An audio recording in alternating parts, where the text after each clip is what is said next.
Nang lingunin ko si Carlos, nakita ko nakaawang nitong labi at wala sa sariling nakatitig sa magkasilikap naming palad. Ramdam ko pa nga ang bahagya niyang panginig at pananlamig kaya hindi ko maiwasang mag-alala. Okay ka lang ba, Carlos? I asked him. Concern was evident in my voice. He did not answer and just bit his lips as if he was suppressing a smile. He then looked away. Ano bang gusto mong pag-usapan natin? Ano ba sa tingin mo? Masungit kong balik sa kanya. Nilingon niya ako gamit ang malamlam niyang mga mata. Nagkibit balikat at matunog ng umisi. Kahit ano, ang sa akin lang naman masaya pa akong kausap ka. Pagkaka kong tumawad, pinagtaasan siya ng kilay. Seryoso ka? Kahit walang kwenta tong sasabihin ko sa'yo? Matagal siyang tumitig sa akin bago sunod-sunod na tumangon na parang bata. I won't mind. At least you talk to me. He uttered and there was a ghost of smile on his lips. Umingos ako at binitawan ng kamay niya na hindi ko napapansin, hawak ko pa pala. Kita kong pagbaba ng tingin niya ron at pati na rin ang kanyang pagsimangot. Why did you let me go? He questioned me, still frowning. My eyes automatically rolled somewherewards. Di naman required na maghawak kami habang magkausap. I answered. At isa pa baka ako nang isipin na ibang taong makakita sa atin. His brows furrowed as if he was not getting my whole damn point. And so, hindi ako sumagot. Nagtiimbagang lang tumitig sa kanya. Bumuntong hininga siya. I see, baka magalit ang asawa mo. Tipid siyang umitingan at mababakas ang pait sa kanyang tinig. Saglit akong natigilan. So he really believed that I have a husband, huh? Muntik na ako matawa pero nagawa ko pa rin panatilihing walang emosyon ang aking mukha. Bagkos, dumiretso na ako sa tunay kong pakay. How did you find me here? Walang preno kong tanong at ngayon siya naman ang di nakapagsalita. Did Lizzie tell you that I'm here? His forehead creased as she shook his head. No, we've never talked. Then who? I don't know. Panimula niya. But this past few days may nagpapadala sa akin sa email at sinasabing narito ka raw. Wala akong balak maniwala since ilang beses na akong naloko. May mga napapanggap na nakita kanila at papupuntahin ako sa isang lugar. But in the end, hold upin lang pala ako. Natatawang paliwanag kaya musbong ang inis sa dibdib ko. May nakakatawa ba ron? I snapped at him and crossed my arms. His smile fell and clenched his jaw. Wala po. I smirked my mind. Takot naman pala agad eh. So you were saying na hindi mo kilala nagsabi sa'yo kung nasan ako? Pagkumpirma ko at agad naman siyang tumango. Yeah, he answered huskily. Ngayon ko lang nalaman na may pagka-utu-utu ka rin pala, Carlos. What if hindi lang hold up ang inabot mo? Naiirita akong sabi sa kanya. Dahilan para maningkit ang kanyang mga mata na sinabayan pa ng pagsili ng isi sa labi. Automatic ako napatras nang humakbang siya papalapit sa akin. Marahang umangat ang kanyang isang kamay para suklayin ang aking buhok gamit ang kanyang mga daliri. Why are you reacting that way, wife? Are you concerned to me? May bahid ng kilig at pangaasar ang kanyang boses. Nanlaki ang aking mga mata. Ramdam ko ang mabilis sa pag-akit ng dugo sa aking mukha. Tinabig ko ang kanyang kamay dahil sa kakaibang nararamdamang dumaloy sa aking sistema na maglapit kaming dalawa. Hindi ako concerned sa'yo. Natatangahan lang ako kasi naturingan kang isa sa pinakamagaling na businessman pero mabilis kang nauuto namang hindi mo naman kakilala? Depensa ko pa. He pressed his tongue against the inside of his cheeks as he listened to me. His brows even moved upward as if he was not buying my explanation. Aha, try harder, baby. Sinamaan ko siya ng tingin. Masyado naman yatang mataas ang tingin niya sa kanyang sarili. Akala ba niya ako pa rin yung Arya na baliw at halos sambahin siya? Pwes, dyan siya nagkakamali. I have moved on already. Kung hindi lang talaga dahil sa anak ko, hindi ko na siya kakausapin o kikibuin pa. Ganon ako kadesperadong mahanap ka. A painful and longing smile reflected in his black hooded eye. Hindi mo ako masisisi kung araw-araw ako nangungulila sa'yo. Hindi mo ako masisisi kung bakit palagi akong sabik na sabik sa pagbabaka sakaling bumalik ka sa piling ko. At hindi mo rin ako masisisi kung bakit umalis ako. Sabat ko sa matigas na boses. Bago pa lang kami nagsisimula ulit noon. Bago pa lang namin inaayos ang lahat. At kahit may kaunting hirap pa rin sa party ko, tinanggap ko ulit siya sa pangalawang pagkakataon dahil mahal ko siya eh. At ramdam na ramdam ko naman ang sinseridad niya sa tuwing sinasabi niyang mahal niya rin ako. Nakita kong malaking pagbabago sa kanya. Mula sa pagiging gago hanggang sa pagiging maputi at responsabling asawa. God knows how much I wanted to save our marriage kasi yun lang. Ang pinanghahawakan ko na kumbaga sa isang gera, yun lang ang bukod tayong armas na meron ako. Pero ibang klase yung sakit at pagkadurog na nararamdaman ko nung malaman na yung bagay na pinaniniwalaan at pinanghahawakan mo ay hindi pala totoo. Yun na nga lang meron ka na wala pa. Alam ko, naiintindihan ko. Yumuko siya at tumango. Pero sana hindi ka muna sumuko at umalis ka agad, di ba? Sana sabay muna nating inalam ang totoo at kung sinong nasa lakad niyon. Kasi sa totoo lang, Arya, nasaktan din ako. Nakakalungkot lang dahil buong akala ko ikaw magiging kakampi ko. Pero sa huli, tinalikuran mo rin ako. Sa bawat katagang lumalabas sa dibdib niya, ramdam ko ang sakit at pangungulila. Nagbaba ako ng tingin sa puti at pinong buhangin dahil patagal ng patagal hindi ko na makayanang suklian ang bigat ng titig niya dahil sa nararamdamang konsensya. Tila tinutusok na nibolibong karayom ang aking puso pero wala na ako mailuha pa. Ubos na. Kung ganyan palang nararamdaman mo, bakit hinahanap mo pa rin ako? Mahinang tanong ko ngunit sapat nang marinig niya. Bagamat mayroong malaking distansya sa pagitan naming dalawa, ramdam ko ang pagtagos ng titig niya sa aking kaluluwa. Kung tutuusin, malayo na siyang humanap ng iba. Hindi na niya kailangan pa mag-aksaya ng pagod, oras at pera. Nang hindi siya sumagot, nagangat ako ng tingin sa kanya at muli nagsalita. Carlos, hindi ba sumagi sa isip mo? Sa dinami-rami nating pinagdaanan, senyales na iyon hindi talaga tayo para sa isa't isa. Na baka kaya nangyari yun kasi nakaraan tayo sa iba. Litanya ko pa. Tila hindi niya nagustuhan ang sinabi kong yon dahil dumilim ang kanyang mga mata kasabay ng pag-igting ng kanyang panga. Bumuga siya ng hangin at kinagat ang pang-ibabang labi. Exactly my thought, Arya. Ang dami-dami na natin pinagdaanan, ngayon pa ba kita bibitawan? Sinuklian niya ng pantay na intensidad ng titig ko. Nalaglag ang aking pangat, bumigat ng bawat paghinga. Nakaya mo ngang pagtiisan ng 3 taon ng kagaguhan ko eh. Pagak siyang natawa at napailing sa kawalan. Putang ina, ganun din ako. Kahit paulit-ulit ka pang umalis, paulit-ulit din kitang hahanapin. Kahit ilang beses ka pang tumakbo palayo, hahabulin pa rin kita kahit gaano kalayo. Carlos, kung iniisip mong mababaw lang pagmamahal ko sa'yo, pues nagkakamali ka, Arya. Tiimbagang naaniya habang di pa rin namin maalis ang malalim at tingin sa isa't isa.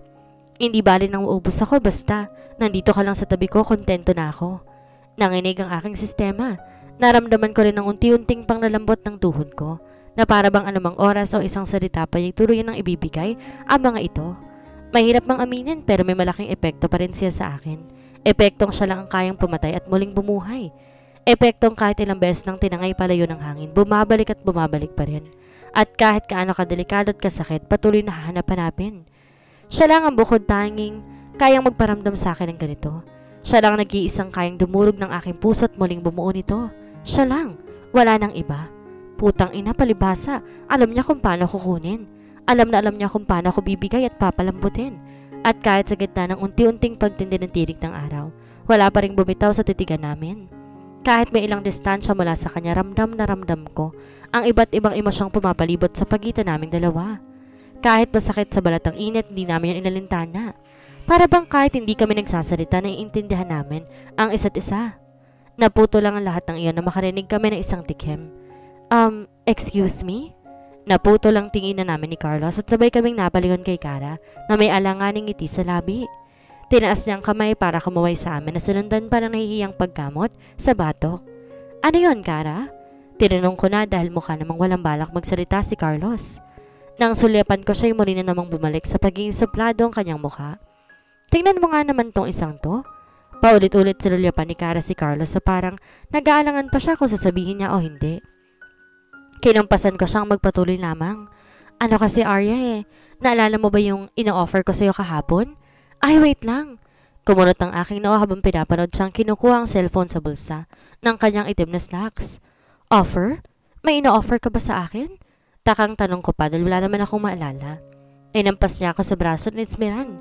Ito naman, masyado ka makakalimutin. Yung dildo at vibrator, te. Dire-diretsong wika niya kaya nandaki ang aking mga mata. Maging si Carlos na pasingha pati na naging interesado sa pagbaling ng buong atensyon kay Kara. Oh my God! Hindi ko kasi na-send sa messenger kasi wala ka palang Facebook o kahit anong social media accounts. Kara, hindi ko kailangan yan. Hindi niya pinansin ang sinasabi ko at nagawa pang itapat nang walang hiya ang screen ng cellphone sa aking mukha. Tingnan mo lang to, oh, ayan. May iba't ibang kulay at sizes yan. Maganda rin ang quality pero mura lang. Para akong tinatakasan ng dugo habang ini-scroll ni Kara ang mga pictures sa harapan ko. Hiyang-hiya ako. Pasimple ako nag-angat ng tingin kay Carlos at ang gagoy nakasilip din sa screen at tumango-tango pa sa paliwanag ng babae. Tang ina, Kara, hindi ako bibili niyan. Nanginig ang boses ko at kulang na lamang maiyak na ako sa sobrang kahihiyan. Pero hindi talaga ako pinapakinggan. Tuloy-tuloy lang siya sa pag-sales talk. At ito pa, makinig kayong dalawa ha, ipapakita ko sa inyo ang ilan sa mga review ng mga naging customer. Napapikit ako at problemadong humilot sa sandito. Gusto ko na lang tumakbo palayo o hindi kaya magpakain sa lupa. Ito, wait, basahin ko. Atentibo namang nakikinig si Carlos. Sumilip din ako sa screen at nakibasa kahit labag sa loob ko. Sapphire Fire, 5 stars. Wala akong masabi kundi ang laki. Lol, first time buying this kind of product. Maybe I should have sized down. Pero anyway, we can experiment with it naman. So, ayun. Thank you sa seller for the discreet package. Mabilis din siyang ma-ship at may deliver. Thanks din sa rider. Update. Nagkasya siya sis. Lol, 5 stars. Excellent quality. Sanitize muna. OMG, first time ko mag-order ng ganito. Kakashock siya ha. Ang taba pala. Okay, kinaya lang naman eh. Mabilis akong matapos yung basahin. Mga 5 reviews pang binasa niya bago niya patayin ang kanyang phone. Okay ba, Arya? Sir? Nagawa pang mag-thumbs up ng gaga. Tumango ulit si Carlos. Ganda, ganda. I like it. Komento pa niya at mukhang impressed na impressed pa nga. Binasa niya pang ibabang labi bago ako balingan ng tingin at pagtaasan ng isang kilay. Gusto mo ba, babe? Umawang ang aking labi at di na makapaniwalang kumarap-kurap sa kanya. Nagbabaka sakaling bawiin niya yung sinabi niya. O baka inaasar lang ako pero gago. Seryoso talaga siya. Di ko na magawa makapagsalita pa. Basta ang alam ko lang, pag uwi ko sa bahay may dala akong 2 paper bag na naglalaman nun.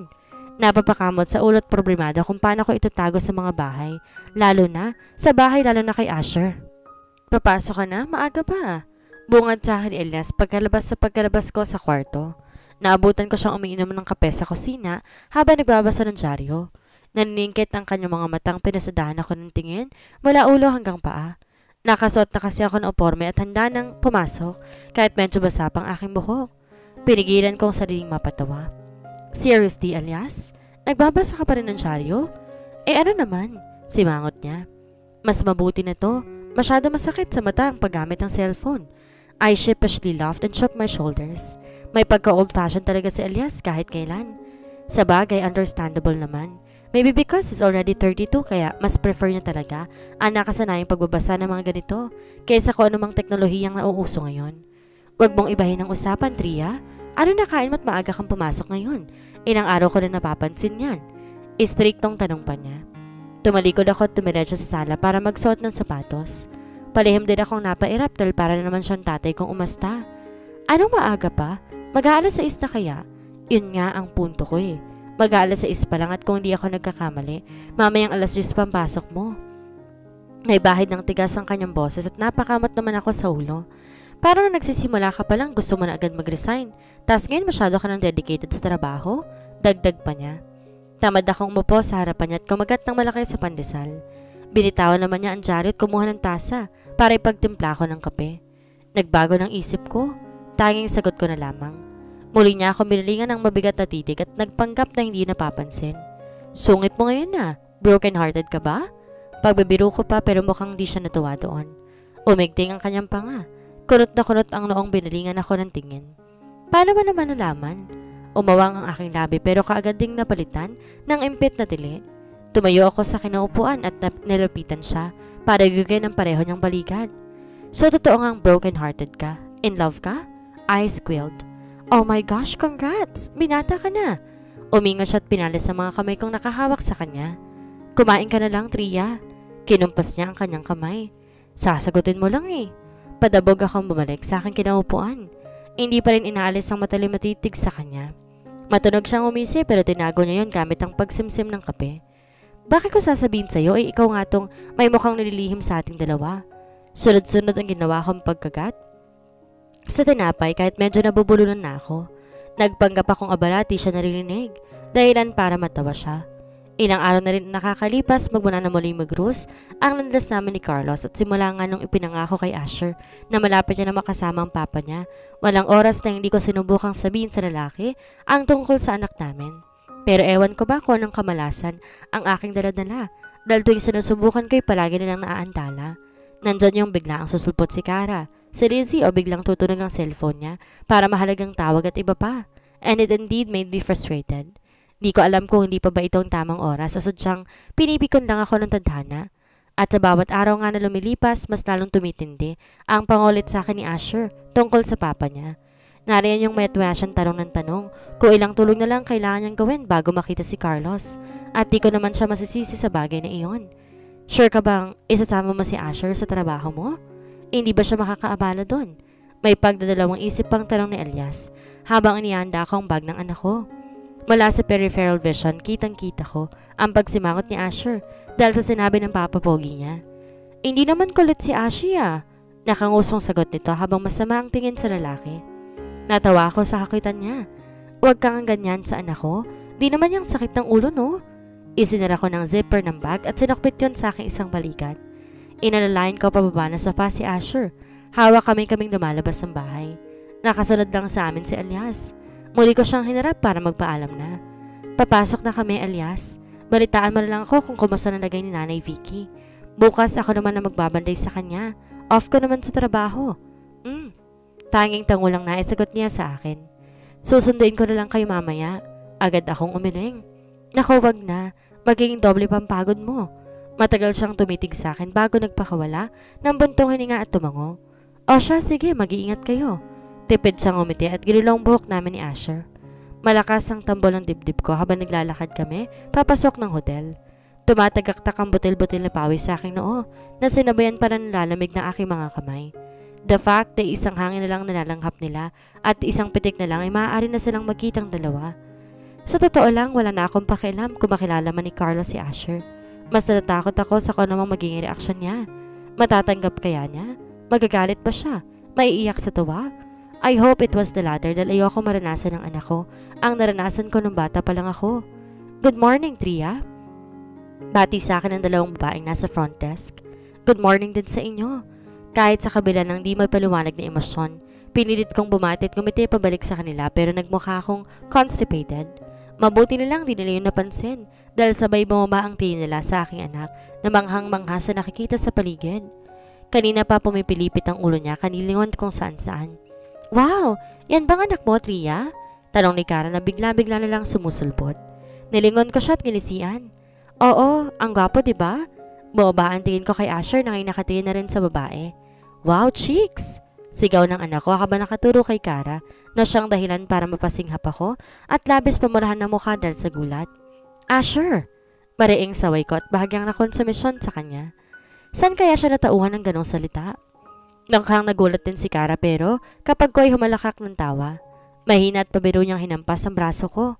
Mukhang lalaking bolero ang anak mo pero hindi balin at gwapo naman. Gwapo rin sigurong tatay, no? This time ako naman ang mayabang ng umisi. Obvious ba? Pinagtaasan ko siya ng kilay kaya muli siyang natawa.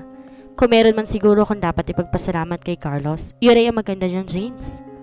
May kamukha ang anak mo, Tria. Hindi ko lang mapinpoint kung sino, pero basta pamilyar. Ani at napakurap-kurap pa ako. Papa! Nagbabalang tingin si Kara sa anak ko. Ano yun, baby? Masuyo nitong tanong dahilan para mamula ang mukha ng anak ko. Wala, baby. He shook his head like a puppy. Napasinghap ako. Umawang ang labi ni Kara at nagkatinginan at sabay ng tawa. Gosh, he freaking called her baby. Carlos, look what your son's saying. Wag sana lumaki si Asher kagaya niya na mahilig magpaiyak ng babae. Sabay kami nagdakad patungo sa locker room na nasa ika-4 na palapag nitong hotel. Nandun kasi ang opisina ni Lizzie at mga kwarto na exclusive lang para sa mga staff. Hawak ko pa rin si Asher, titig na titig pa rin kay Kara at kulang na lamang magugis puso ang mga mata. Palihim akong umismid. Diyos ko, anak ka nga ng tatay mo. Kapag may boyfriend na ako, hihingi ako ng tips sa'yo kung paano makabuo ng ganyang kagwapong anak ha? Biro pa ni Kara at sinakyan ko naman. Oo naman, isi-share ko sa'yo kung mga tips sa dati kong hiningi sa nanininayan ko. I was pertaining to my manang nieta. God, I miss her so damn much. Kara giggled and clapped her hands excitedly. Ayan, gusto ko yan. Naghiwalay na rin kami dahil sa magkaibang trabaho kami naka-assign. Matapos namin manggaling sa locker room, sumakay kami ng elevator tungo ulit sa ground floor. San mo ko iwan, Mimi? Tiningala ako ni Ashi tinitigan gamit ang inosente at maamon niya mga mata. Ah, hindi kita iiwan sa iba, anak. Sa resto bar ako naka-assign kaya malayo ko siyang mababantayan. Pwede ko siyang iupo sa malapit na table. May dala naman ako mga laruan niya. My heart melted when our gaze locked. Unfair. He got his black hooded eyes from his father, and even all of his features and gestures. Ako lang nagdala ng siyam na buwan sa aking sinapupunan, pero wala man lang ni isang nakuha sa akin. I love you, Mimi. He blurted out of nowhere and made it speechless for me for a second. I blinked my eyes tenderly as a heartfelt smile formed my lips. I love you too, baby. More than anything. Naputo lang titigan naming dalawa nang bumukas ang elevator. Bumungad si Lizzie na akmang sasakay, pero natigilan na makita ako. Unti-unting bababa ang tingin niya sa magkasalikop naming mga kamay ng anak ko. Pupunta mismo kay Asher. Suminghap siya at nanlaki ang mga mata. Nagmamadali siyang pumasok sa elevator kung nasaan kami. Oh my God, is that Carla's son? She exclaimed. Bakas pa rin ang pagkamangha niya habang nakatitig sa bata.